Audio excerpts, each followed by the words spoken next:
set up a Rotary LT35A lift table, you will need these tools. To raise the lift table off of its pallet, you can use a forklift or an automotive lift. The first step is to scan the QR code on the package. This will take you to the product's virtual support page. Here you'll find videos, manuals, and information on your Rotary product. If you are using a 2-post lift to unbox your LT35, first raise the lift's arms to full rise.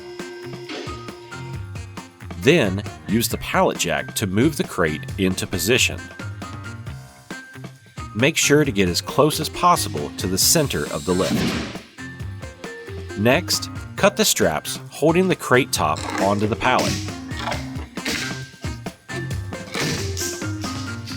Then use the crate's handles to lift the top off and move it out of the way. Now lower the lift until the arms will fit under the bottom of the lift table's base. Then position all of the arms so that the adapters will make contact with the base of the lift table.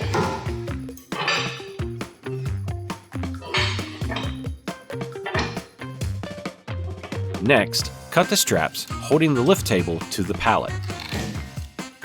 Now, raise the lift high enough for the pallet to be removed.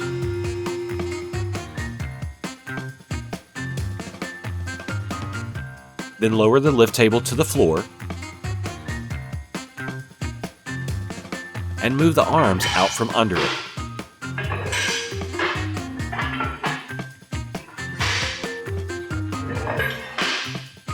Next, unpack the pallet. You should have a power unit bracket, the lift table's handle, and hardware. To start assembling the lift table, slide the power unit bracket into the pockets on the back of the lift table. Then attach it with the 2 bolts.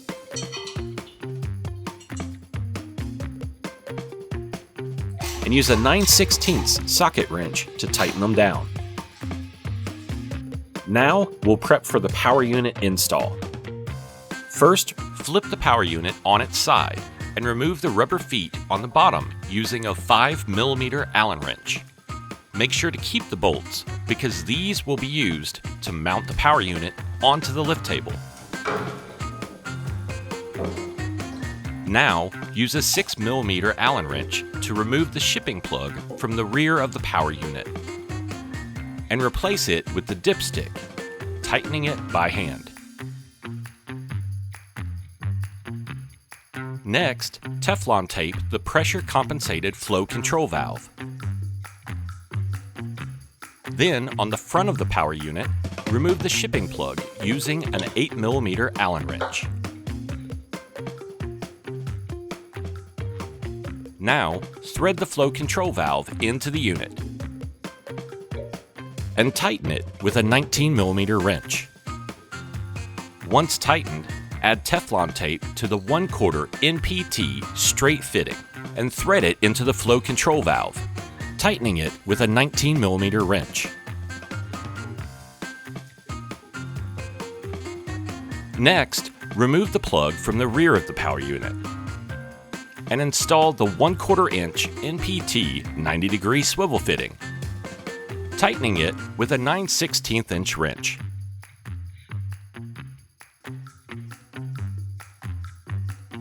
Once the fittings are installed, place the power unit onto the bracket and use the 4 bolts that were taken out of the rubber feet to attach the power unit to the lift table.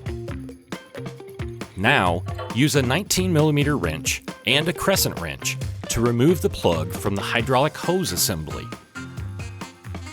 Then attach it to the 1/4 inch MPT straight fitting on the back of the power unit, tightening it with the crescent wrench. Next, attach the handle to the power unit bracket by inserting one handle pin into the bracket hole. Then squeeze the handle rods together, inserting the other pin into its bracket hole. Install the springs by sliding one end over the spring pin on the lift table. Then pull the spring and slide it over the spring pin on the handle. Do this on both sides. Next, there should be a plastic air line coming from the top of the power unit. Attach the black and blue adapter to the air line. Then attach the orange and white adapter. Now, take the black air line and attach it to the orange and white adapter. Then run this air line to the 90-degree swivel fitting on the back of the table, cutting off any excess and attaching it to the swivel fitting by pushing them together. Now wrap the last straight air fitting with Teflon tape and attach it to the handle of the lift table using a 9/16 inch wrench. Then install the last 1/4 inch MPT 90-degree swivel fitting to the rear of the lift table's handle. Next, attach the air line to that same fitting. Then run it to the swivel fitting on the power unit. At this point, remove the dipstick from the power unit and check the hydraulic fluid level. The proper amount of fluid should register between the second and third notches on the dipstick. Once checked, insert the dipstick back into the power unit, tightening it by hand.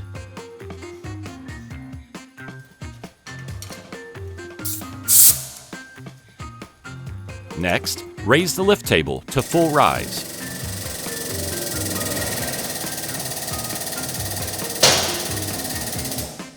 Now add 1 pump of Mobil 1 SHC 1500 grease to the front of each lower and upper slider blocks.